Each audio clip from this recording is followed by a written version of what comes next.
Afternoon, everybody. I'm Dr. Breggy. If I haven't had the chance to meet you yet, I'm the superintendent here in BHUSD, and I'm joined today by many very important people that are going to help us with a great conversation today. Our principals, leadership team, cabinet. I see a lot of teachers, which is awesome, and some board members as well. So thank you all for being here. This partnership is incredibly important, especially for our next steps to be successful. So thank you very much for being here. I just want to let everybody know before we start that the meeting is going to be recorded, just so everybody's aware of that, so that if people were not able to attend the meeting, that they can have a place to go back to and get updated on some information. And also, if you do not feel comfortable being in front of the camera, that's fine. Just feel free to turn your camera off if you do not feel like you would like to have that on. We are going to be doing a Q&A through questions through the chat. So you can absolutely do that and remain anonymous if you prefer. Just put that in the chat that you would like Ms. Starkins, who's our Director of Public Relations for the district, and she can also read the question for you. And she will be our moderator this afternoon. Sorry, Dr. Breggy, can I interrupt? Actually, no one is anonymous, and we've made some really strict rules for our 2 other meetings that we had today. So if you don't want to read your own question and you'd rather that I read it for you, that's absolutely fine, but your name will be read. All questions are owned by the people who submit them, so that there is a level of ownership and that we know that they're really genuine parent questions, and just to respect that for our other 2 groups that we've had today, if we could maintain that we're not taking anonymous questions. Fair enough. And so we've allocated about 60 minutes for the conversation and discussion today. And so to keep things on track, just a couple of ground rules for ourselves. To please mute your microphone. Often people think that it doesn't pick up the background noises, but even in my office where there isn't anybody else, it still can pick up some things. So you'll see that I will mute myself unless I'm talking. And then again, you'll be asked to enter your question into the chat box.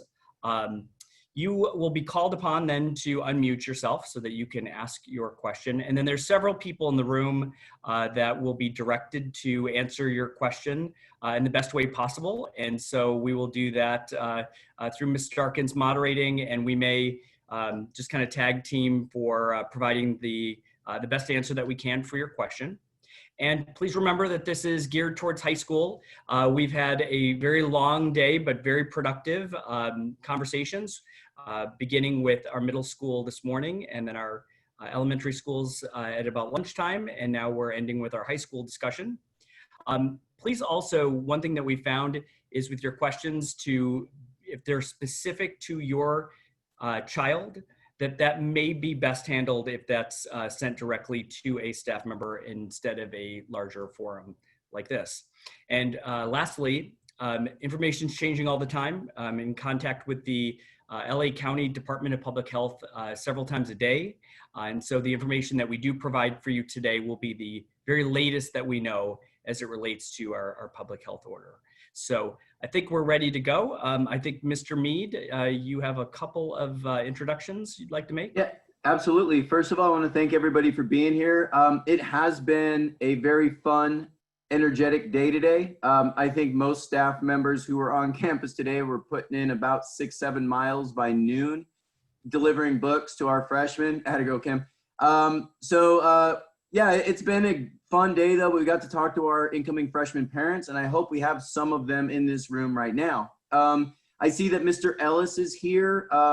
He is our Director of Athletics for the district. And if today's any indication, a lot of parents want to know about athletics. So I'm guessing we're going to get 1 or 2 questions going his way.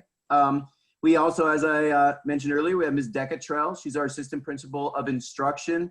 So some of your academic questions may end up going her way. But I also am grateful to her for helping us recruit 4 high school teachers who represent 4 different departments, and actually really 5 because one of them does 2 departments. We have Mr. Chang. He is our English co-department chair, also our PBIS head at the high school. We have Alyssa Glass, who is a special ed co-department chair as well. She also is our co-teacher in our math department. So she kind of can talk about two different worlds. We have Mr. Briggs, who is our tech arts and VAPA person. So he teaches photography. And we have Sue Jovetic, who is a science teacher at our school. So we got a nice array of people to help answer your questions. And we may or may not get my other two assistant principals at some point. Things are very busy right now, but I think we got a real good group of people to help answer your questions. We are excited about next year, and believe it or not, even though it's a sprint to the starting line, I actually think we're about ready. So without further ado, we'd love to hear your questions. Okay, so our first question comes from Deborah Nikfajam about IEP students. So Ms. Chisholm, who is our Assistant Superintendent of Student Services, will you please answer this question? And Deborah, will you please go ahead and unmute your microphone and ask a question?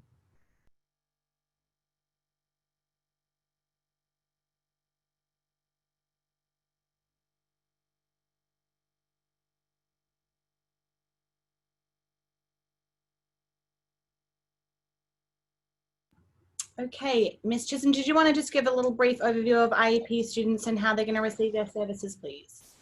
Sure. The case carriers are going to work with the general education teachers to make sure that the students receive the minutes prescribed on each student's IEP. They will receive the full spectrum of minutes. They will receive all their related services. It will be a similar service delivery model like when we're in the brick and mortar buildings. So they will pull the students out from the other classes and give them their support services through there during that time. Thank you so much. Our next question comes from Jenny Gordon in relation to Zoom links and how the students will receive them. Mr. Mead, will you please answer this question? Jenny, please go ahead and unmute your microphone. Hi, Mr. Mead. Hi, everybody. Good afternoon. Nice to see you. Nice to see you. Also, I just want to thank you guys. I know your day today. I can only imagine you guys have been everywhere today on Zoom. So thank you for all the time that all of you have put into all of this. I was just curious, when should the students expect to get their Zoom links from their teachers for their classes so they know what they're supposed to be doing? Excellent question. So there's a couple things there. There is a lot of movement in the schedules once the students receive their schedules. So if we go right now and we give all their teachers their firmed up rosters today and they build their Google Classrooms, it's almost certain going to change. So we are probably going to be waiting until close to the last minute to send out that information so that kids don't get confused with which Zooms are happening. So I'm hoping for Friday. Now we are meeting with teachers at the high school on Thursday. It might also happen on that day. So they're going to be getting time with their departments on Thursday. And one of the expectations is going to be the creation of these Zoom classrooms. So we're meeting tomorrow. In the afternoon, they're going to be working on it. Perfect world, they're going to start to send those out Thursday. Great. We also have time Friday. So we do hope and expect that your students will have those Zoom links and probably access to Google Classrooms as early as Thursday, but probably closer to the end of Friday. I think it would be wise if students and parents kind of kept their eyes peeled the whole weekend. But certainly, obviously, we're going to want it. We don't have school Monday, in case you guys didn't notice that. So we do start on Tuesday. That gives us a little bit of wiggle room. But at least students have their schedules now, which ultimately means they have the teacher's email addresses as well, should they need to reach out. Great. Thank you so much. Our next question comes from Bill Bymel. Could you please go ahead and unmute your microphone, Bill? It's in relation to clubs and extracurricular activities. I'm going to direct this question to Mr. Stewart, our assistant principal at the high school. Hi, how are you? We are new to Beverly Hills, California, just moved here from Florida in April. Excited to be part of the Norman family. What do you recommend are the best steps for getting my child involved in extracurricular activities? Will there be extracurricular activities, groups, clubs, etc.? How is all of that planned to go down given this current circumstances? Thank you, Mr. Bymel. It's a great question and welcome. And you know, it's a tricky thing this year starting out virtually. You know, last spring when we did it, kids were already engaged in their sports and their activities and their clubs and things like that. And so, you know, in certain ways, it was pretty organic to find ways to continue that. So we're going to have a major effort this fall to communicate our ASB. We have a new ASB advisor, Mr. Engler, who's awesome. And he's going to be working with his students. ASB stands for Associated Student Body, which is our student government class, and they govern all clubs and all of that.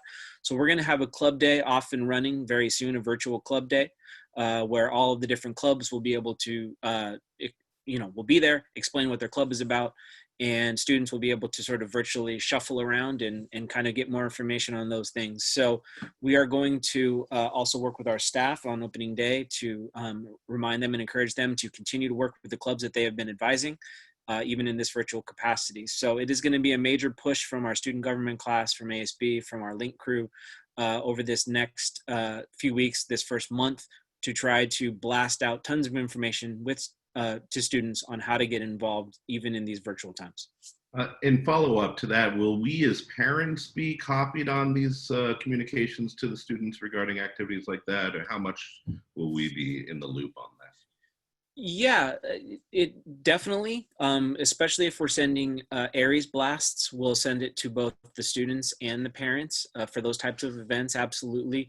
There may be specific communication that goes only to students, but we will, especially for things like club day, we'll make sure that parents get copied on that. We'll be putting that, and I know that we're gonna probably introduce her to a certain point, but our PTSA will also, they're an amazing way to stay connected. They will, in their newsletter, they'll send out information on that sort of stuff, so they'll help the parents remain engaged as well. So we work closely with them. We'll send out Aries communications. We'll make sure that parents are getting a lot of the information that the students are as well. Thank you so much. Our next question comes from John Pillman in relation to what I have called the $1 million question. So Dr. Breggy, would you mind please answering this question? It is in relation to the opening of school. John, please go ahead and unmute your microphone.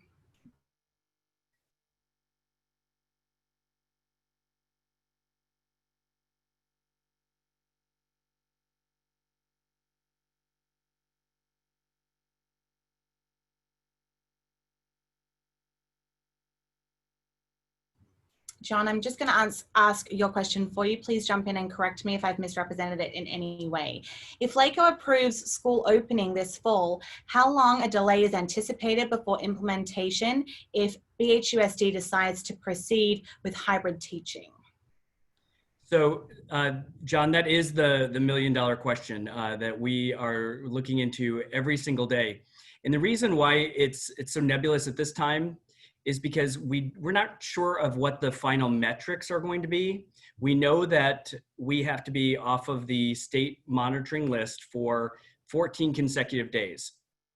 There's some other metrics that go with that have to do with the number of hospitalizations, the percentage of ventilators that are being used in the region that we're in, and the list kind of goes on and on.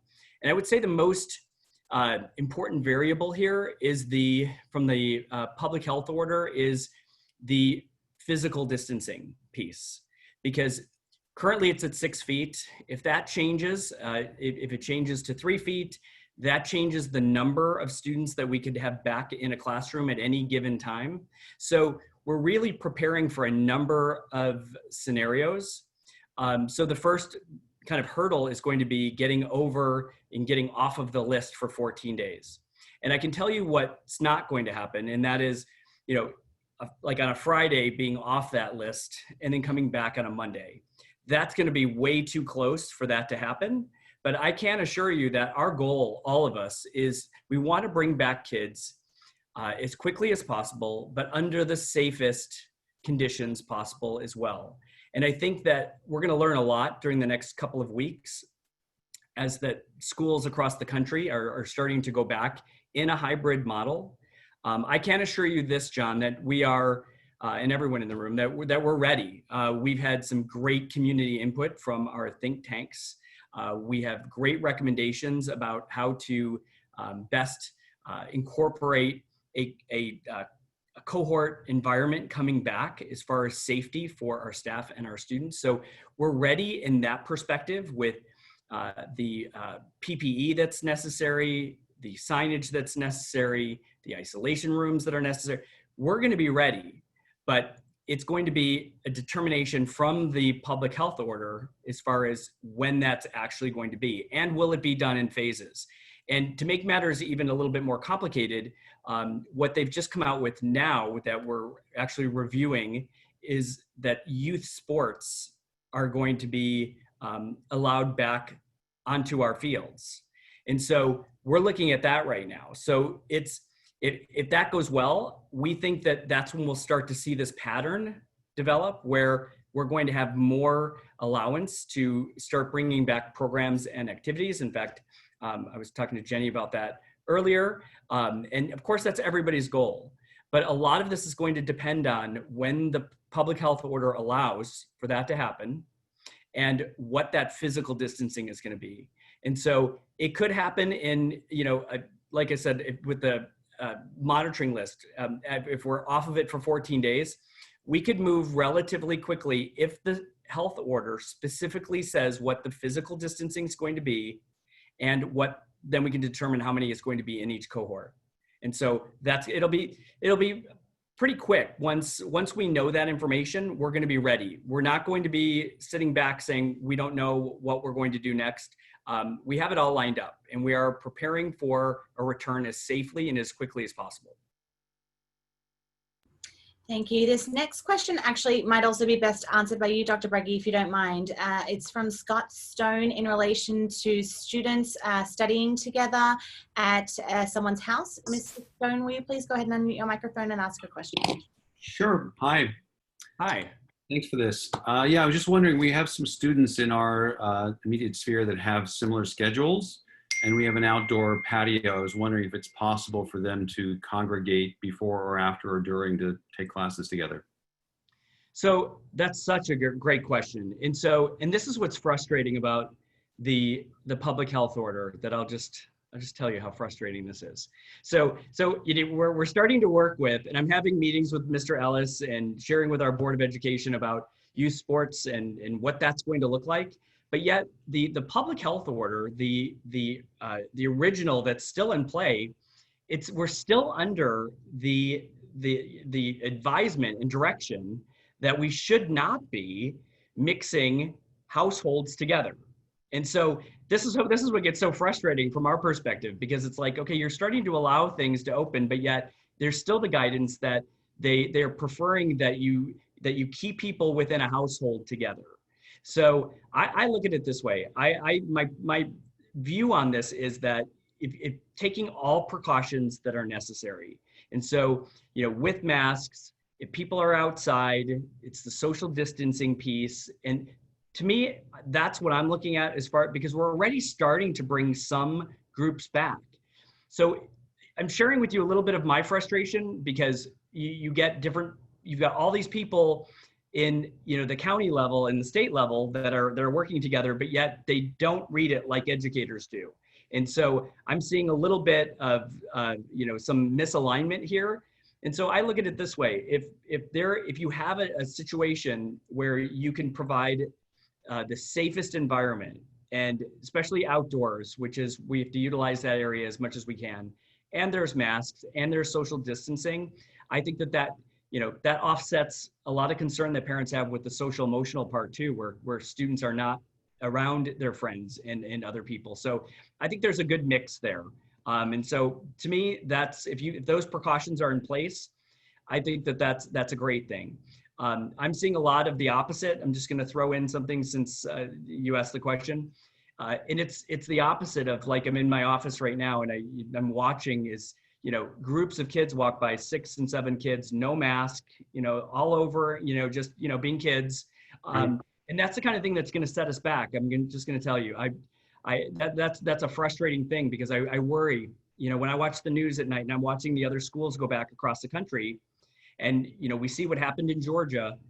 We're just waiting now to see what happens with some other bad decisions that are happening. So, but I think that there's a big difference between students that are walking in groups in 6 and 7 without a mask and having a controlled environment at somebody's house where you're outside and you're able to keep people apart. I'd go with that. I would say that that's a pretty safe thing to do. And I think it's a healthy thing to do from a social, emotional perspective as well.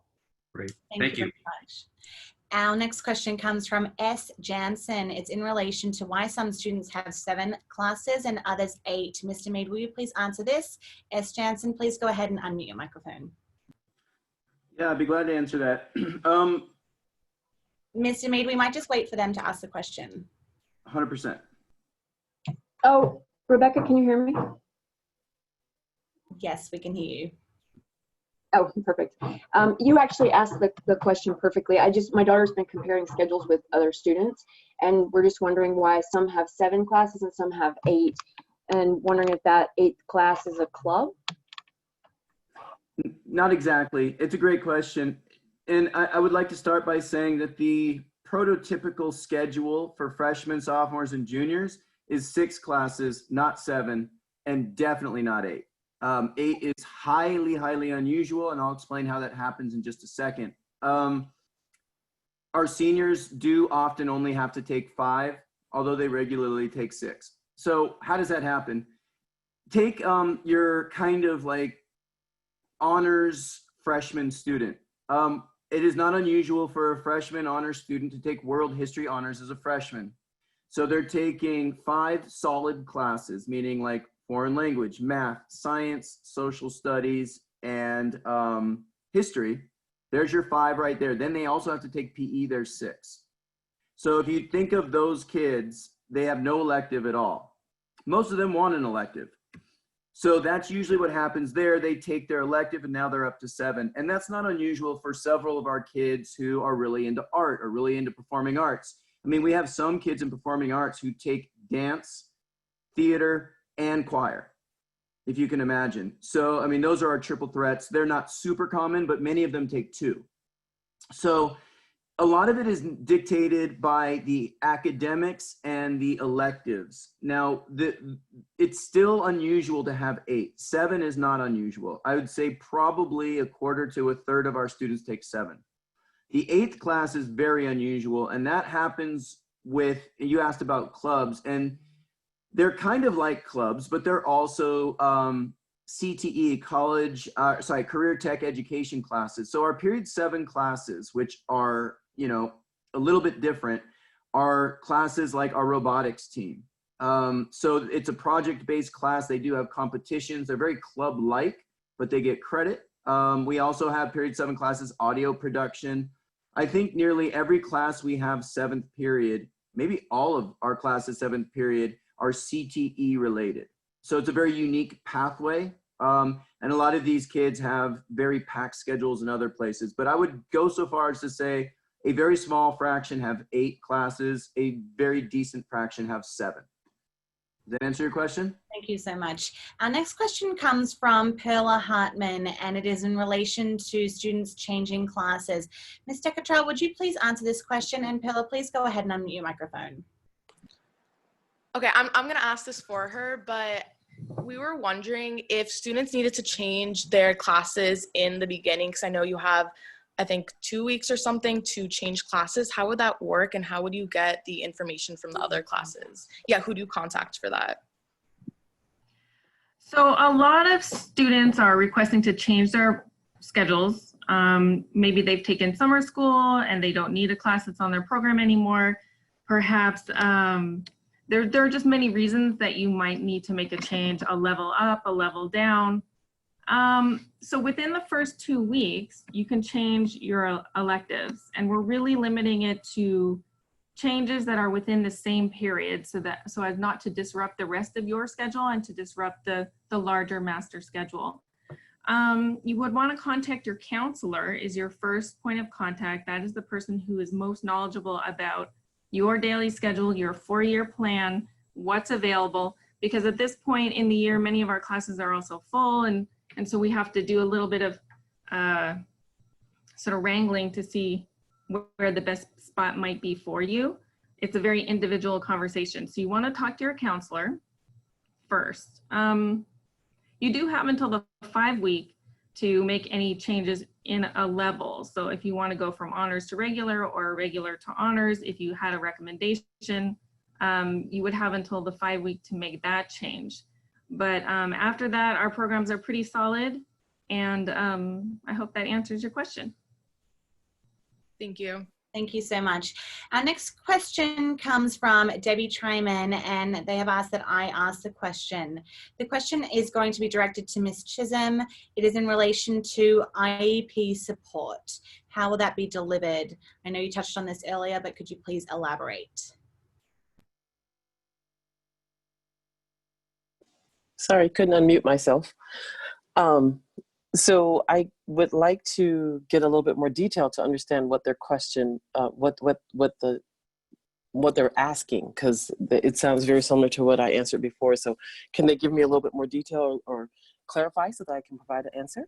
So I will ask Debbie, if you wouldn't mind, please putting a clarifying question in the chat, and we will get back to you. Thank you so much. The next question I feel has been answered in relation to how to change schedules. So Gail Ziv, if that has not been answered, please ask again in the chat. The next question is from Debbie Tryman in relation to teacher lists. Would you please unmute yourself, and Mr. Mead, will you please answer this question?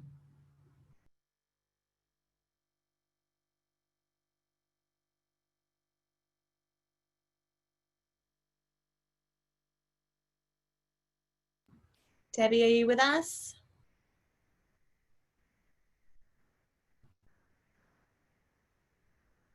Okay, I'm going to move to the next question. Sherry McDermott is our next question in relation to instructional minutes. Will you please unmute yourself and ask your question, and Mr. Mead, will you please answer it? Hi, sorry I don't have a camera, and I want to also just thank all the teachers and administration and board. I know everybody's been working really, really hard on this. I'm wondering if you could, I know we still have 180 days of school, but I couldn't get the math quite right. I know there's been a change to instructional minutes by the state, and that required instructional minutes have been dropped by about 1/3.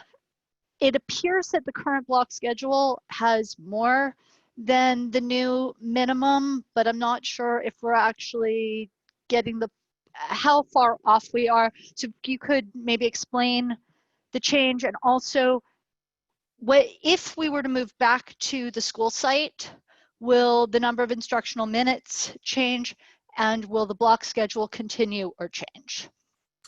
So I'm just also going to introduce our Assistant Superintendent of Education, Dustin Seaman, in case he would like to answer that.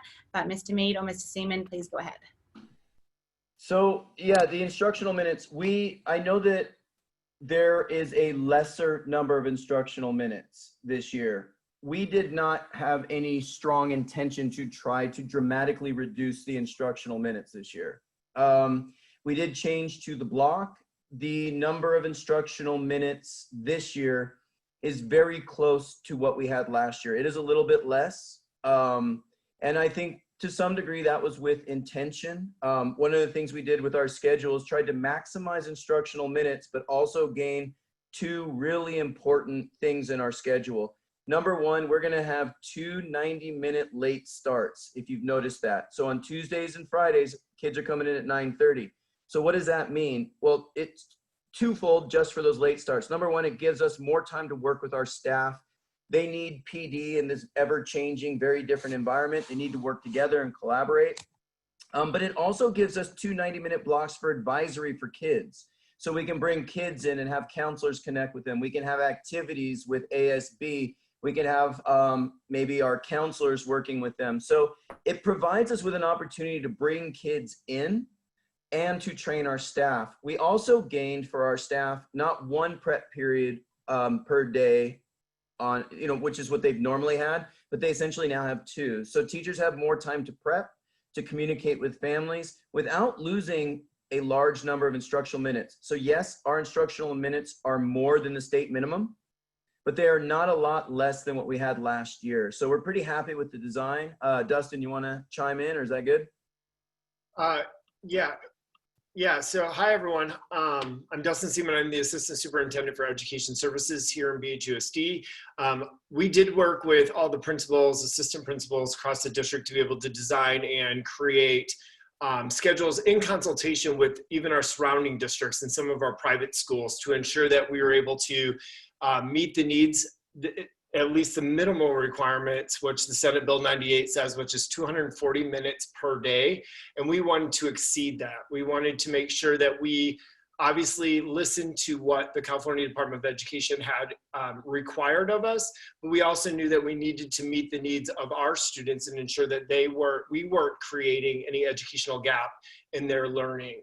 And so you'll see as you start to cross-reference, we're around 14,080 minutes per week, roughly, give or take about 20 minutes on both sides. It's just barely shy, maybe 100 minutes of what we were providing in our regular 0 to 7, 53-minute block schedule.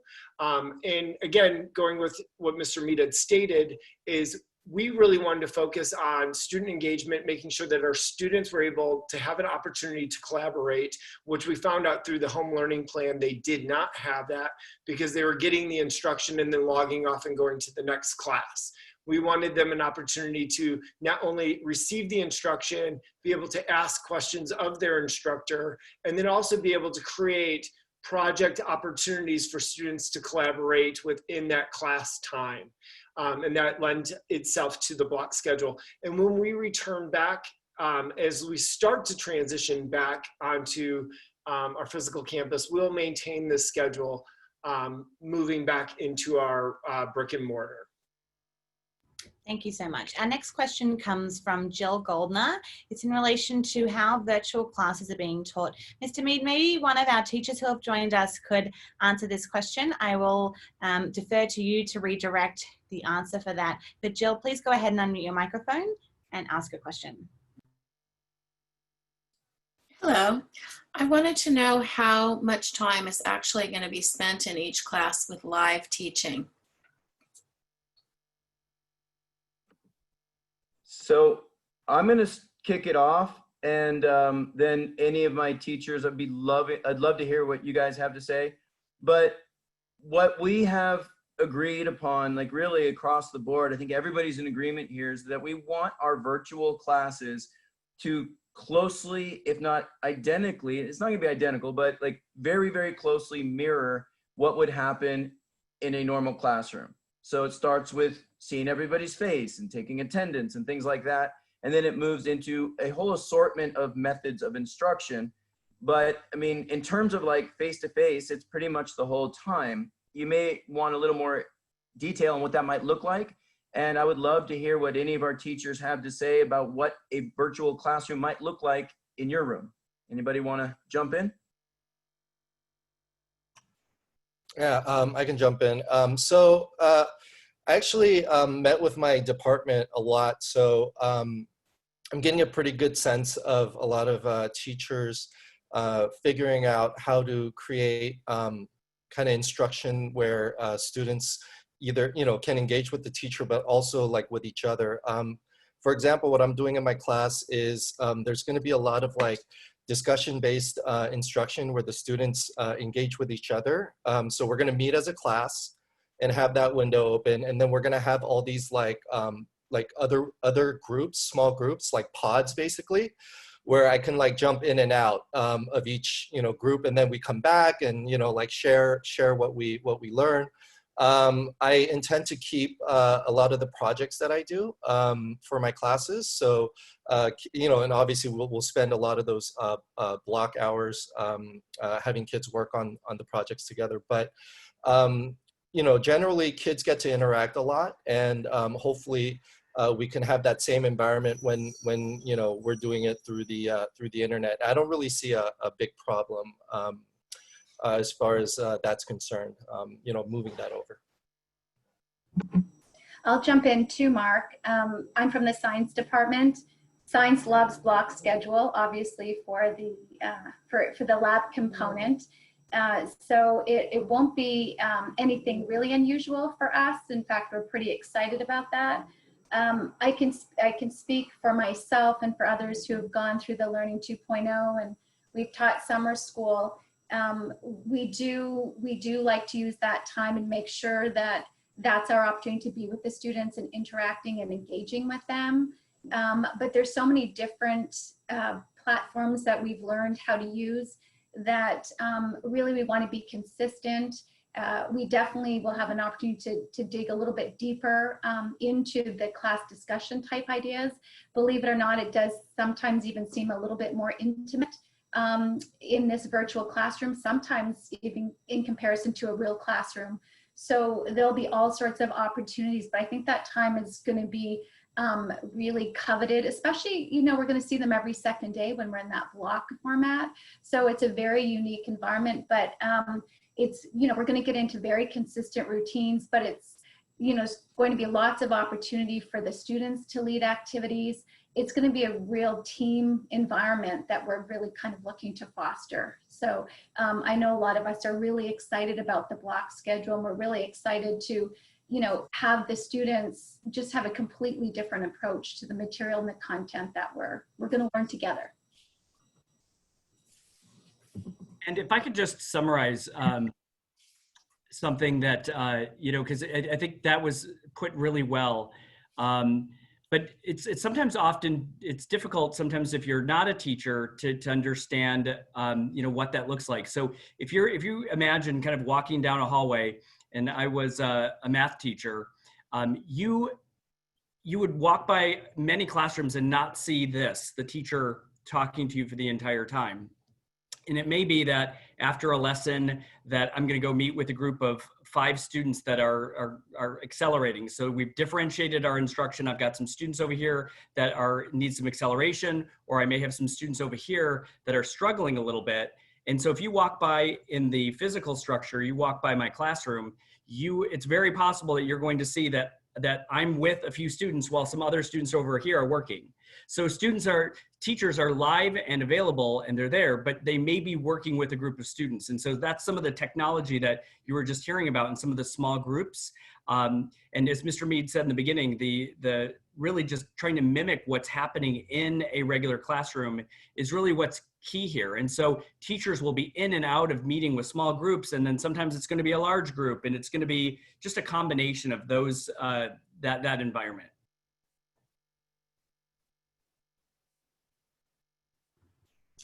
Thank you. Are there any other teachers that would like to speak to that question? Okay, I'm going to move forward. I'm sorry, I had my finger up. In VAPA, we love the block schedule too. I think it's going to be great, and it's, you know, I think every class is going to be different, just like every teacher has a little different style, you know, and every subject is going to require a little different. We've found that with 2.0, and then I taught summer school, which was a very different experience than 2.0 because the expectations were, you know, different from the beginning. That's a whole different subject. But, you know, I think that, you know, in our meetings, we've talked about, it's really, we've looked at this as an opportunity rather than a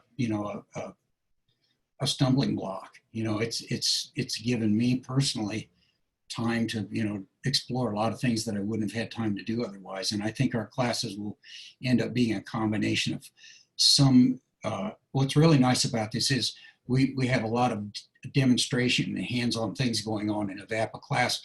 We pre-record things and we show those, but we stop and we question and we discuss. And then what's really nice is if these things are on YouTube, for instance, kids can refer back to them, where in a classroom, they wouldn't necessarily be able to do that. They'd have to come to you and you know, so anyway, it's, you know, I think it will evolve too. I think we just get better at it with time. So, you know, I'm pretty excited about it. I can jump in too for a second. Special ed teacher, I think the block scheduling is going to be great for our kids to not have to bounce around from 5 to 6 classes every single day and be able to really focus on their 2 or 3 classes a day and be able to accomplish what needs to be done. And, you know, me as a special ed teacher, being able to talk to my colleagues, making sure I'm checking in with all of the kids every day, making sure that they're there and talking about whatever they need or parents need. So I think the block scheduling is going to be great for this situation. And I think, you know, we'll get through it together. Thank you so much. Our next question comes from Tristan Walker-Schumann, and it is in relation to the first couple of days of school. Mr. Mead, can you please answer this? And Tristan, please go ahead and unmute your microphone. Thanks. Hi, everybody. So earlier today when we were in the orientation meeting for BBMS, Mr. Allen was talking about the first 2 days of school observing the Wednesday schedule so that every class met and teachers had a chance to interact with their students. My question is, are we going to do that also at the high school, or is it just the regular block schedule that's been published for Tuesday, Wednesday, Thursday, Friday? Great question. Just last night, we sent out the staff bell schedule for the entire year. And Mr. Stewart will be sending out the student one either this evening or tomorrow. In answer to your question, we are going to do a 0 through 7 schedule on Tuesday and Wednesday. And then the 2 blocks the next 2 days. So we think that's a good way to start the year, to make sure that the teachers see all their kids for 2 days.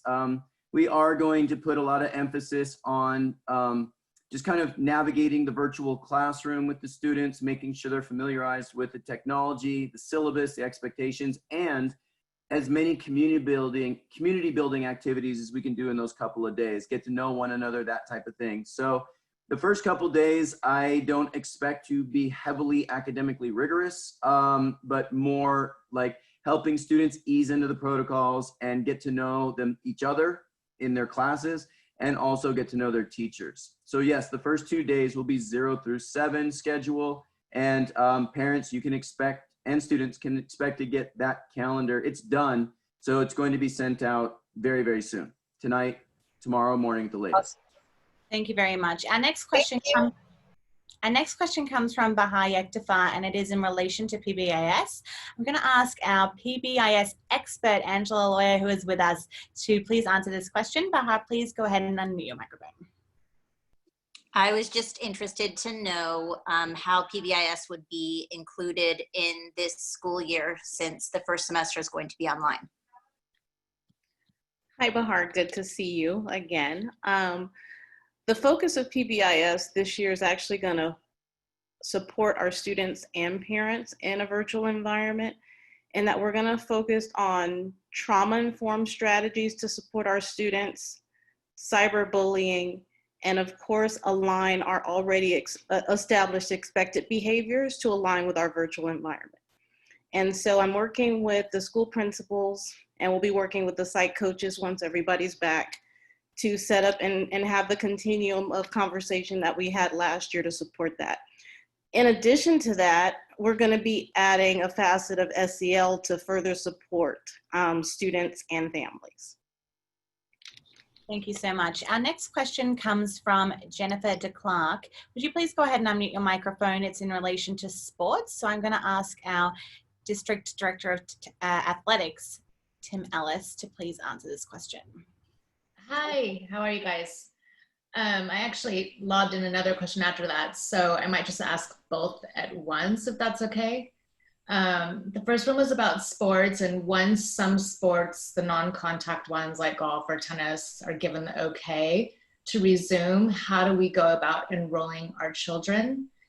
And then the second question was more of a forward-thinking question, just in terms of how high schools and colleges might be communicating about some, like us being online versus the performance of other schools and their students being in person, because we know that you know, online learning is just much more challenging for everybody across the board, your teachers, your students, everything. And how do we ensure that the admissions process is equitable across the board?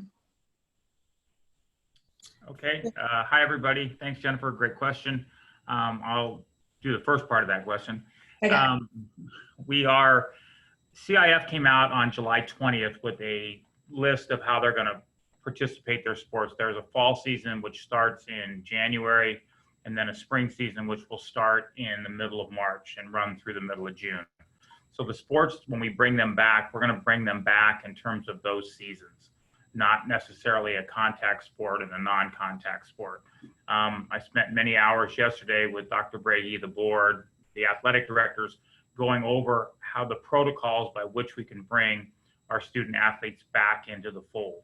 And so we're working very diligently to do that. The thing that we want to make sure, and Dr. Brady hit it on the head there when he said that they're going to be looking at sports before we bring other stuff back. We're kind of the flag bearer. So we're going to be making sure that we get our kids in a safe situation. And talking with the athletic directors yesterday, the problems that are involved in just putting kids back on the field, even in a conditioning form, we have social distancing, we have masks, we have enter and exits, we have kids congregating. And so there's many, many issues that we will have to deal with, coaching our coaches on how to change the way they've coached in the past in this pandemic era. So there's a lot of things that we have to work on and to be able to get our kids back on the fields. And it's a monumental task in terms of all the things that we have to do. And it's, we're gonna do it slow.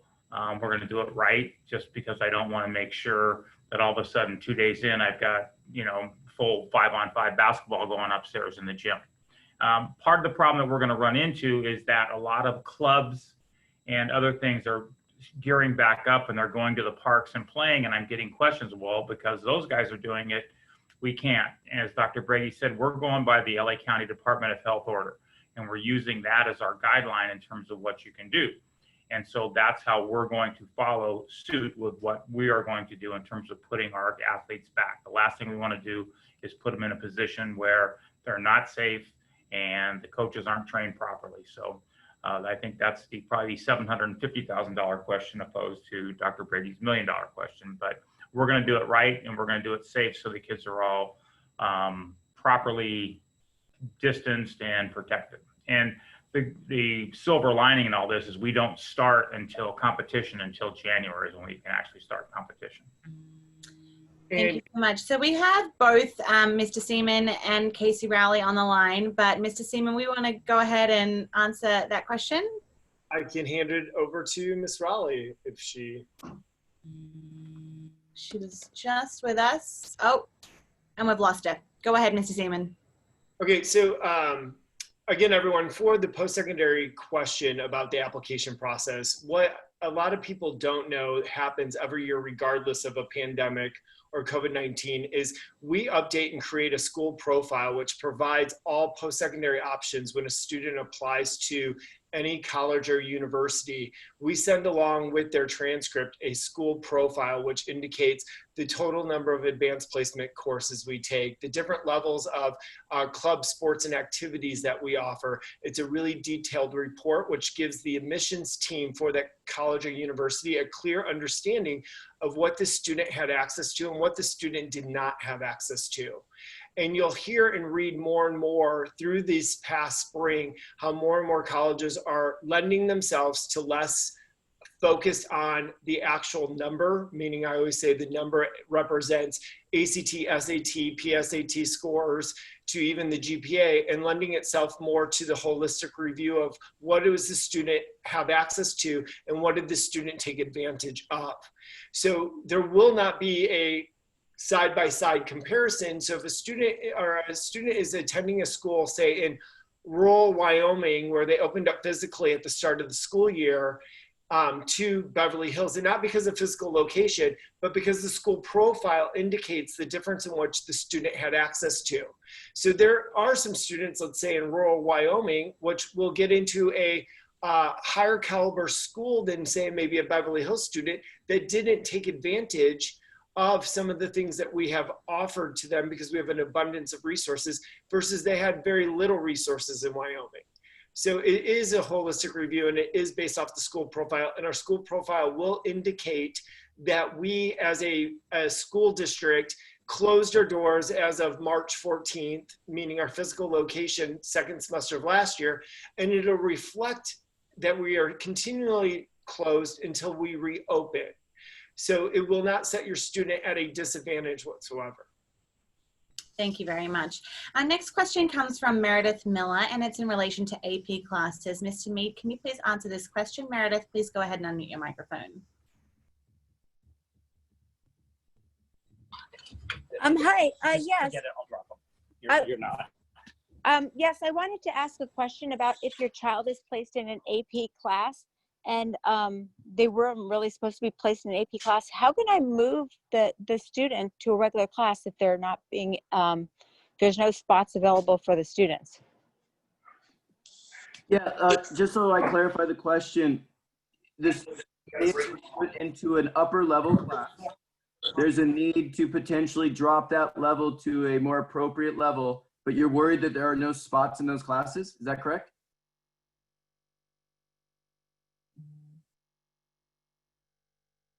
If that is the case, we have— I'm sorry, correct.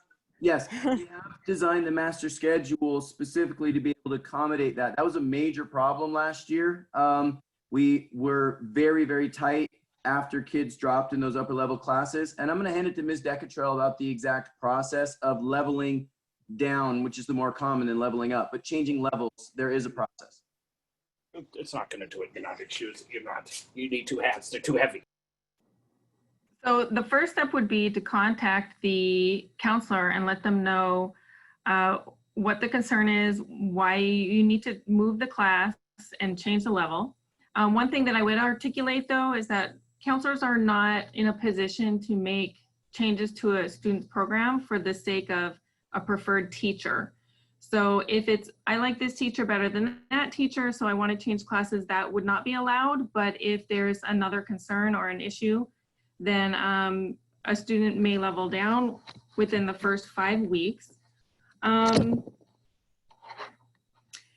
Sometimes there won't be space, but what we try to do is plan the master schedule intentionally so that the classes that would be receiving some students who determine, you know, this AP class is not for me after all, we enroll fewer students in there initially so that we are creating a place for them to go, because we know there will be some movement out of the advanced courses.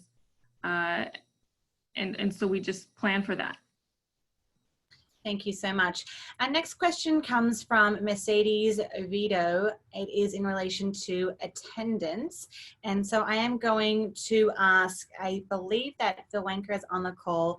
He is our coordinator of student services, to please answer this question. Mercedes, please go ahead and unmute your microphone.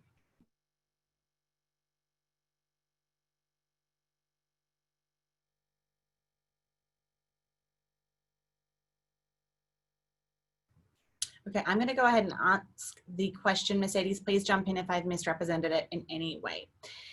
How will attendance work as a whole while online, or is it going to be handled differently by individual instructors? So attendance is going to be pretty much mirrored like you have regular class, because you have regular class times where the kids need to log in and be with their instructors. So during that time, the teachers will be taking roll that the kid participated in their class time, and it'll be documented in Aries, our data management system. So it'll be a lot like we're just doing regular school like we did last year when you're in school. It just will be, the kids will be on like these meetings like this. The teacher will see they're there, take roll that they participated, and move on with the lesson. Thank you so much. Our next question, I see that Debbie has given us some more information about the IEP situation. That is super specific to your student. So I would encourage you to reach out to Laura Chisholm and her team, just because that is quite private information, and I would prefer not to share it on the Zoom. I will move on. Alan and Heather, Amy. Quick question in terms of how do we monitor IEP support? So Ms. Chisholm, this is going to be for you, and accommodations in the ILC program. Please go ahead, Heather or Alan, and unmute your microphone to ask the question, and then Ms. Chisholm, please jump in and answer. Sure. Yeah, hi. Just two quick questions. One, as far as the IEPs, will the IEP team be the same for this year in the ILC and then the distance learning? Will the same procedures and accommodations be the same and how we can monitor them? And then I'm just curious about asynchronous and synchronous learning. Is it the day is fully synchronous as far as learning, or is there some asynchronous learning as well? Okay, so I'll take the first half and then I'll ask Mr. Seaman to answer the second half about Hey, Laura. Hi, how are you? Good. Good. So yes, your case carrier will remain the same. And so you will have your case manager, your case carrier will schedule IEPs and convene the same team. Your related service providers will stay the same. And your case carrier will be responsible for monitoring and ensuring that your student is receiving the accommodations and modifications listed on their IEP. So nothing's going to change as far as the implementation of your student's IEP. It's just that we're doing it virtually instead of in person. And then going forward, you just need to contact your case manager and they'll schedule something for you. Great. How will those accommodations and supports be monitored, Laura? Through your case carrier. They will work together with your ILC teacher, the teacher that they're assigned to at the ILC. And just like when we're in the school buildings, they'll work together to make sure that they know what they are and that they're being implemented. Okay, and then the ILC would be just like 1 hour synchronous learning, and then the rest is asynchronous, or? So I'm going to defer to Mr. Seaman for that, and he will answer that for you. So it's two different questions. So our live at BHUSD option is live and synchronous learning. For our independent learning center, and again, the word independent is the key here, is the 1 hour meeting is an individual meeting for monitoring progress as far as the individual work that's been completed, in addition to relationship building connection to obviously BHUSD. Then there is the opportunity from 1 to 3 on Monday is math, Wednesday is science, Thursday is English, and Friday is social studies. From 1 to 3, there are certificated teachers, BHUSD teachers, providing what we call multiple student tutoring. During that time, our math teachers on Monday from 1 to 3 will be there to provide not only tutoring on the subject, deliver some small group instruction, and also provide some SEL connection. So part of the multiple student tutoring is around math, and then the other part will also be keeping the kids connected to each other and engaged. And so during those times, it can be synchronous. The majority of the independent learning center is asynchronous due to the fact that it is an independent study program. Great. Thank you, Dustin. So will that be posted, those specific days, and what subjects? Because I haven't got that. I'd just love to get that. So anybody that's on the line that is part of the Independent Learning Center community for the fall, obviously you are still part of Beverly Hills High School, and you'll still receive all the communications from Beverly Hills High School. And we encourage all of our Independent Learning Center students to participate in any of the club sports, and then our clubs and activities, and eventually sports. But for the Independent Learning Center schedules, teacher assignments, and logins, that information will all come to you. You'll get communication by your teacher tomorrow, mid-afternoon.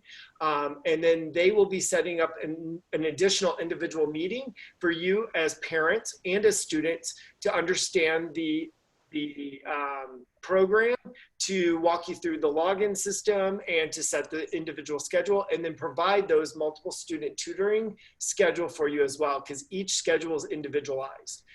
So you'll hear from your teacher tomorrow, and then you'll hear from them again as a face-to-face individual meeting either Friday or Monday. And then can I jump in just to clarify one more thing? And then the other piece of that for the ILC is the specialized academic instructional minutes that your student has on their IEP. Your case carrier will be contacting your student to provide those outside of their weekly meeting with the ILC teacher. Thank you. Our next question comes from Bill Bimel. It is in relation to how parents can support distance learning. Bill, please go ahead and unmute your microphone. And Mr. Mead, would you like to direct this to the most appropriate person? Hi, thanks for calling again. This is obviously an unusual situation that we find ourselves in. And as a parent, having my kid around the house I feel the need to, under these circumstances, to be more actively involved.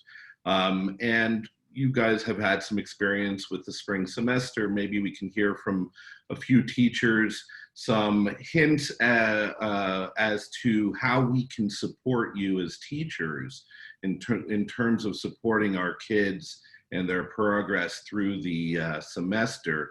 And maybe if you've seen some pitfalls that we should avoid, what do you recommend that what we don't try to do as parents overseeing these kids learning at home? I'm looking forward to what any of my teachers have to say about it. But Mr. Baumel, I want you to know that as a parent of a 6-year-old and a 9-year-old, I'm feeling exactly like you. But as the principal of the high school, I would certainly start, and probably as a father too, start by saying, I really recommend you help set up a workspace for your student. You know, one where they're seated, not lying down, or, you know, like, to try to get them go to bed at a reasonable hour. And I think the fact that they're going to start class at 8 is going to help with that. Like in 2.0, there was a lot of asynchronous learning, and that was true in my house as well. So like the kids would learn whenever they felt like it. We're hoping that they're going to get into more of a routine. So we're going to want your support with that. I was talking to freshman parents earlier today. You know, all the expectations that they have coming to school should probably be implemented in the house. So reasonable time going to bed, make sure you have a decent breakfast, get dressed, right? Sit at a desk, create a workstation. So I would really recommend that. And that's one of the reasons why why I think every parent was so ready for the educational systems to get back to an actual schedule. So I would say starting with that, that's my own personal advice as a father and as a principal. And I'd be thrilled to hear anything in addition. I have a couple other ideas, but I'm sure my teachers have better ones. So if you guys want to chime in, I'd love to hear it. I just reinforce what you said about starting that way, because I found that to be, back to what I said about summer school, it was that the expectation was set. You know, we were kind of, in the spring, we were more in an apologetic mode almost. And this summer, I had it right very clearly in my syllabus. You know, you need to be sitting and looking like you're at a desk, and, you know, and it made a big difference. It really did, to just, you know, to get this set right from the beginning. So, yeah. If I could add to, again, looking back on what we learned, you know, learning 2.0, and I also taught summer school, plus I have 3 children at home myself. That's really important, I think, to really front load things really, really well from a teacher perspective, but also at home, sort of setting these expectations. And then really the hard part is following through on that.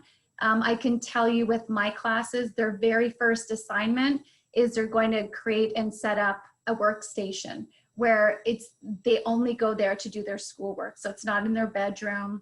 We're going to go through that. There's a lot of satisfaction they can get out of an exercise like that.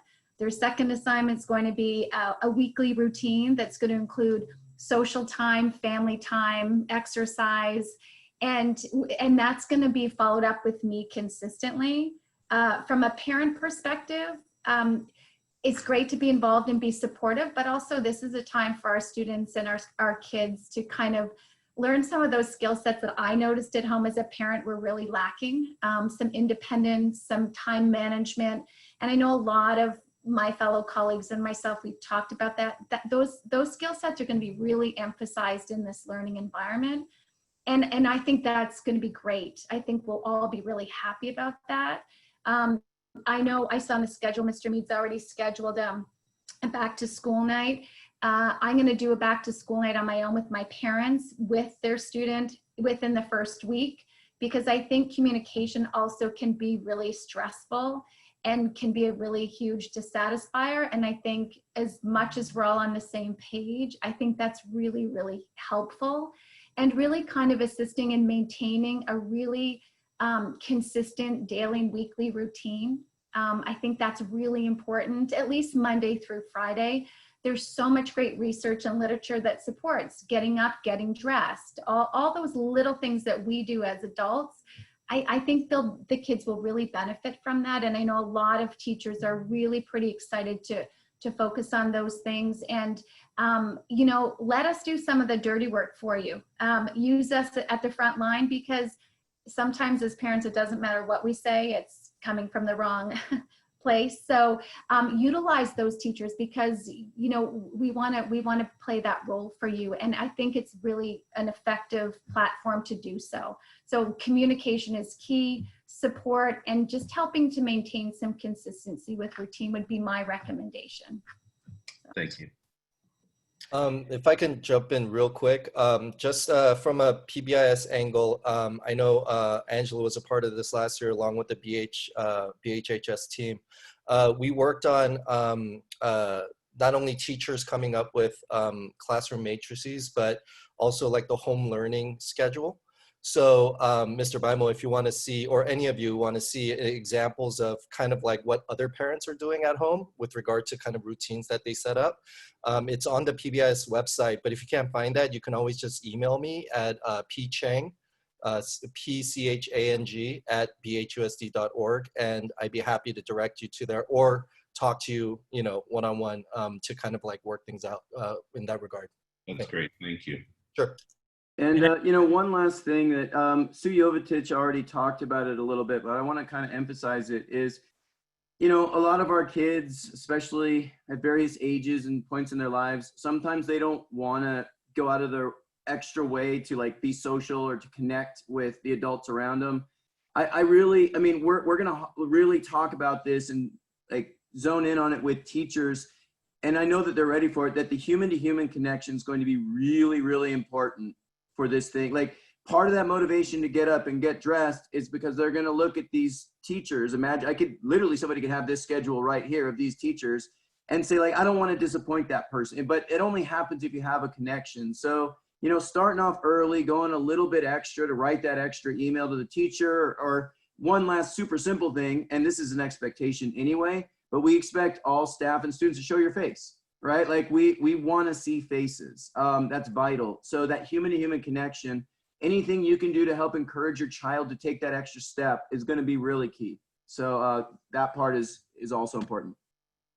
So I know we're past 4 o'clock and I'm already getting people telling me we're past. I do think the conversation's really good. I would like to continue and answer a few more questions. I know some people may have to drop off.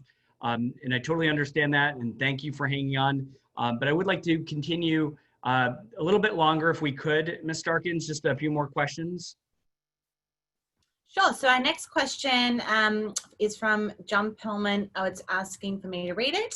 Please explain the difference between a 0 through 7 schedule and a block schedule. Mr. Mead, can you explain the difference, please?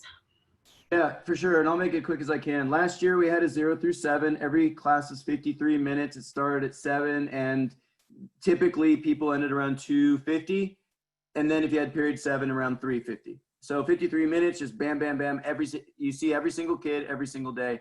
In a block, you're going to see every teacher every other day. So you'll see basically half of your teachers for 90-minute blocks on Monday, half on Tuesday. Then on Wednesday, you'll see them all. We'll have kind of the normal 0 through 7, and then we'll go back to 2 blocks. So I hope that's an adequate explanation. And if it's not enough, stay tuned. You'll see the difference when we send out the bell schedule, Wednesday 0 through 7, all the rest are blocks. Thank you. I've had this question a couple of times, so I'm going to group it for the sake of time. Angela, could you please explain what does PBIS stand for and what does it mean? PBIS, the acronym is Positive Behaviors, Interventions, and Supports. And it really just reemphasizes everything that Mark, Phil, and others have indicated, that students' progress in their academic outcomes are truly that are built with all educators, as well as with their peers. And so that person-to-person impact, those relationships, especially in this virtual environment, are going to be absolutely critical. I encourage parents, teams, staff alike to go the extra mile with our kids this semester. Hopefully we'll be done with this semester. And just know that if they're exhibiting anything out of the ordinary, it's because they need something from us, not because they're trying to be a pain. Thank you so much. And I should have introduced you. I apologize. Angela is our PBIS coordinator. And the next question, do you feel the attendance question has been answered, or would you like to ask your attendance question? And I'll direct that to Mr. Wenka. No, it's been answered. Thank you. Fantastic. Okay, our next question says, please don't read this publicly. Sorry, please contact us privately then. Our next question comes from Bruce Geller and is for Mr. Ellis. Bruce, please go ahead and unmute your microphone. It's in relation to athletics. Thank you. Mr. Ellis indicated athletic competition will commence in January. Will there be any opportunity for the student athletes to participate in any form of conditioning or training beforehand? That's what we're working on right now. We went, like I said earlier, we're going to use the LA County Department of Public Health order. On August 4th, they came out with an order saying that we can participate in conditioning only drills, 6 feet apart, masks, the whole 9 yards. On the 6th, they came out with a thing saying you could use a ball between 1 or 2 people in those areas. What we're looking at right now is hopefully getting our spring sports, or excuse me, our fall sports going by the middle of September. That's kind of our goal, middle of September, 1st of October, with some general conditioning. Our kids have been off for 6 months. They need some work. And we want to work toward that, getting those fall sports back online, which would be boys and girls volleyball, boys and girls water polo, cross country, and football, and getting those groups on the field first, and then moving into our spring program, which is every other sport, which is going to be a nightmare if it all happens. But we're hoping, because we need to do tryouts. Usually at this time of the year, our tryouts are all done, our teams are set, our rosters are set. And so what we'll have to do, once we can figure out how we can get back on the field safely, get our kids conditioned properly, keeping in mind all the social distancing, the temperature checks, all those things that go with it, and then hopefully move into a more competitive spot. But that's our plan. Thank you. Thank you so much. Dr. Breggy, I am going to just keep going, so please just tell me when I need to stop. So the next question comes from Tanya Schwartz. She has asked me to read it. What senior activities, if any, will there be this year? I understand the circumstances, but it's still their senior year. I'm sorry if this question has already been asked. Can you please ask it on my behalf? Mr. Mead, what are we doing for our seniors? Well, we had a pretty good run of this last year, believe it or not. I think we will be able to certainly do senior sunset like we did last time. We did graduation in its way, which got a lot of really great reviews, believe it or not. Even though it wasn't in person, it was quite successful. We obviously had to cancel grad night, and we had to cancel prom, and that was pretty crushing. Obviously, we're not signing any contracts right now unless they're ones that like we can just get out of. So this is a really good question. I don't have spectacular answers for you other than we were pretty successful with the virtual events we had last year. And I'm going to put Mr. Stewart on the spot a little bit and see if he's working with ASB a little more closely than me. He might have a couple additional ideas. Yeah, so as we Mr. also did senior awards, pennant party. We did do a lot of senior stuff. Yeah, as Mr. Mead alluded to, with the help of a lot of folks, including our amazing technology TOSAs here on our campus, we were able to pull off some pretty incredible virtual events for our seniors as we came down the home stretch last year. And so, obviously nothing beats in person for a lot of these things, and time will tell on when the in-person piece may be able to happen. So in the meantime, we will continue to schedule virtual events. I can tell you that our ASB head row, our leadership from the ASB president on down, has been chomping at the bit all summer. They're the most proactive group of seniors that I've seen in my time here at this school. They're already working on their senior sweatshirt designs. They really, I think they understand how important it is to try to connect people right from the get-go. And they are working overtime already before school has even started to really, try to bring the seniors together, bring all the students together. So the short answer is we still have a lot of planning to do, but I'm very confident, especially in our student leaders and in our adult leaders as well, that we'll still be able to put together some great activities. So virtual to start, who knows when we'll be able to do otherwise, but we've had a pretty good track record so far with the virtual, and I know that we can only continue to improve. So I might just take this moment actually, because the reason we have a pretty good track record is a huge, huge thanks to our PTSA. And I know our president is on the call. Janine Raymer, would you mind introducing yourself, and just if you have anything to add to that question, please do. But if not, please say hello and thank you to you and everything that the entire senior committee and PTSA has done to support us with our seniors. Thank you. Hi, everyone. I'm Janine Raymer, the PTSA president, co-president Melissa Stein. Last year, we pivoted as well from a senior perspective. One of the committees that we do have is a senior parent committee dedicated to graduation. At the first PTSA meeting on September 11th, we'll be opening up our volunteer and building our community for the upcoming year. So if you are a senior parent and you want to get involved in planning some of the senior activities, we'd love to have you. This year, given everything with COVID, we started what I think might be a tradition that kind of lives on with us, is we did yard signs throughout the community celebrating our seniors. We had parents come together on the senior committee and create door decorations. So throughout the community, you could drive around and see which colleges they were going to be going to. That was also covered. We promoted those within the BHHS communication channels, but also the local news covered that as well, which was fun. We were working with the city. They lit up the tower.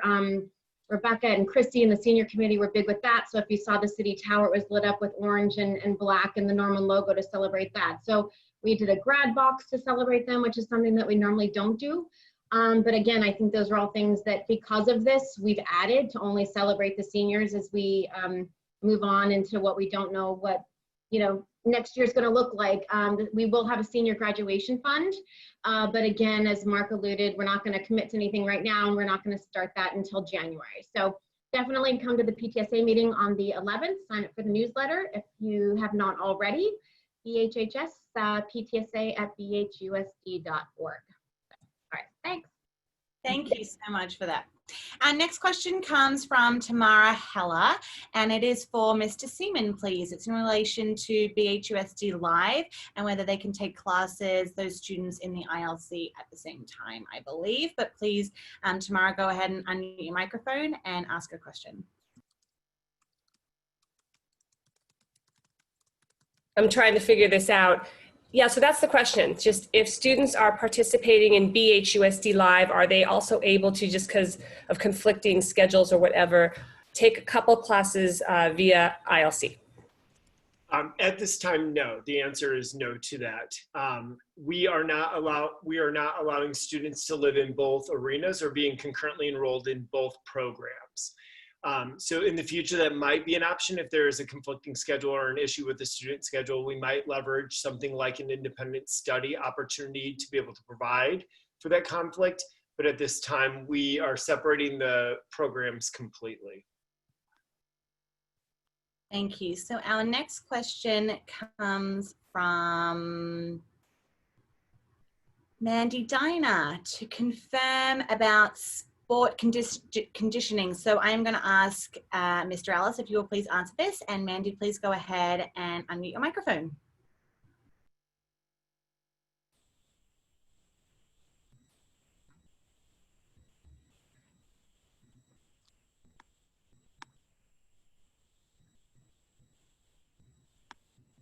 She may have had to leave us because we are running over time. The question is, so just to confirm, no sport conditioning whatsoever, even if outside. Reason I ask is because I follow one of our city council members on social media. She's proud to support Open BH and the creative solutions. I just want to know what sort of creative solutions Beverly can come up with, and knowing, is that her? Nope.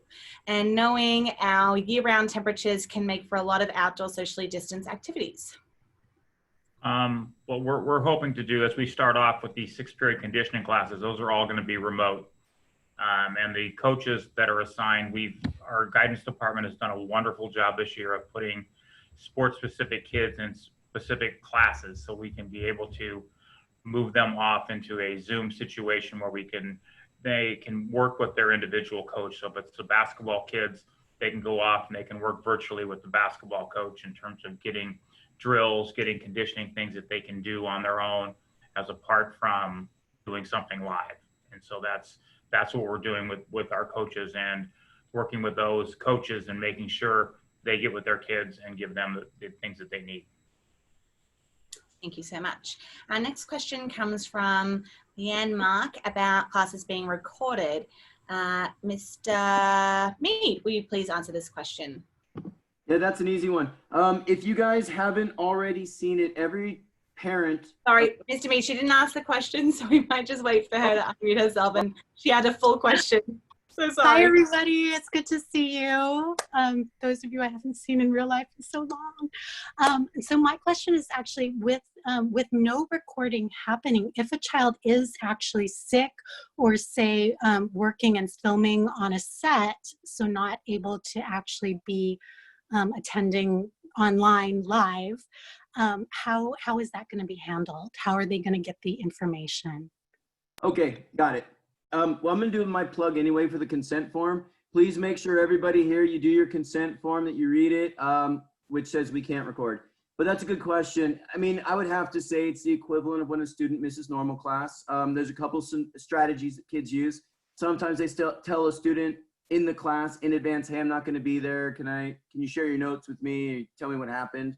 I think that's a pretty common thing students do.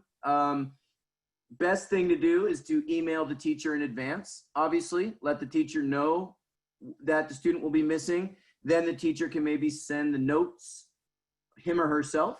But I would say it's, and this is kind of a common thematic answer about what we're trying to do at BH Live this year is we want it to be just like the real class. And so the strategies that you would have used last year when missing a class would be the same thing. Communicate with the teacher, do whatever makeup work you need to do, ask a friend. So very similar. It does seem like a very simple, easy thing to just record it so that the kid could watch it. But we're trying to be consistent with our expectations about that. So hope that answers the question, and thank you.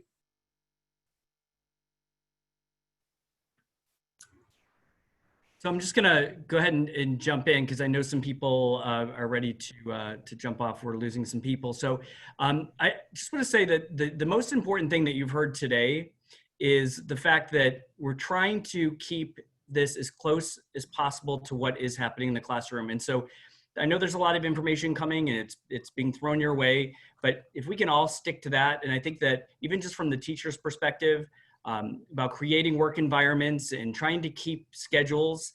And you've heard that consistently from teachers, the administration, even our board.